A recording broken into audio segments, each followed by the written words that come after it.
Armelle Martin, bonjour. Bienvenue sur le plateau télé du Salon des entrepreneurs de Lyon. Vous êtes directrice de RDI, une structure qui aide au financement de création d'entreprises. Alors, votre public, ce sont les créateurs, également les repreneurs, mais également les structures de l'E2S. On va pouvoir en parler. Comment est structurée l'association tout d'abord? Qui êtes-vous? RDI, Rhône Développement Initiative, est une association qui est affiliée à 2 réseaux nationaux qui sont France Active et Initiative France. Et nous sommes le représentant sur le département du Rhône de ces 2 réseaux nationaux.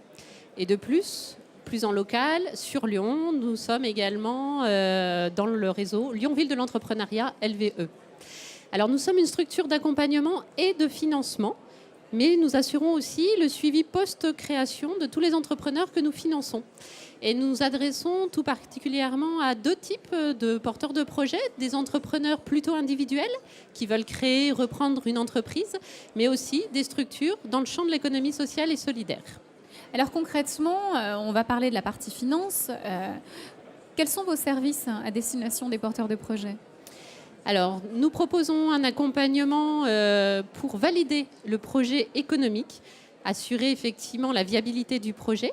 Alors, nous ne sommes pas une première porte d'entrée, mais nous intervenons dans un deuxième temps en phase de quasi-démarrage de l'activité, à savoir que les porteurs de projets ont déjà travaillé sur leur business plan, leur étude de marché et viennent nous voir lorsqu'ils rencontrent des difficultés pour obtenir un financement bancaire.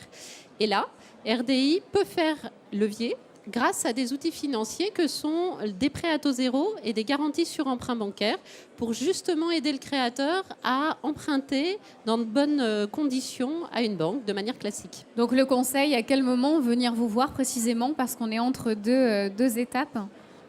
Alors, en phase juste avant de création, on va se dire, avant immatriculation, c'est encore mieux, parce qu'on est toujours là aussi pour donner des conseils et essayer de faire préciser les choses. Et puis, il y a toujours des questions qu'on se pose pas, forcément, au démarrage. Et donc, c'est l'occasion pour nous, pendant l'étude et pendant les comités d'engagement, de faire réfléchir le porteur à le futur qui va arriver assez vite et du coup de s'interroger et d'anticiper des questions futures. L'économie sociale et solidaire sera un thème fort de ce salon cette année. Quelles aides vous apportez à ces entrepreneurs alternatifs, on va dire, qui ont choisi une autre voie? Est-ce qu'ils ont des besoins spécifiques? Alors, les projets de l'économie sociale et solidaire sont souvent propres à un statut, qui sont associatifs, coopératifs, et ce sont des projets plutôt collectifs, donc portés par plusieurs personnes qui ont envie ensemble de travailler et surtout de partager un certain nombre de valeurs. Donc nous, on intervient aussi bien en phase de création qu'en phase de développement. Et là aussi, on s'aperçoit que des solutions de financement sont envisageables et que nous, on peut les apporter à travers des avances remboursables et des garanties sur emprunt bancaire.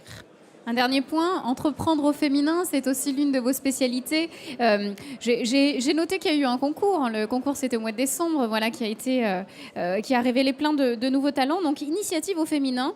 8 créatrices ont été élues et ont été soutenues par RDI. Est-ce que c'est une fierté aussi de pouvoir mettre sa patte et aider ces femmes chefs d'entreprise ?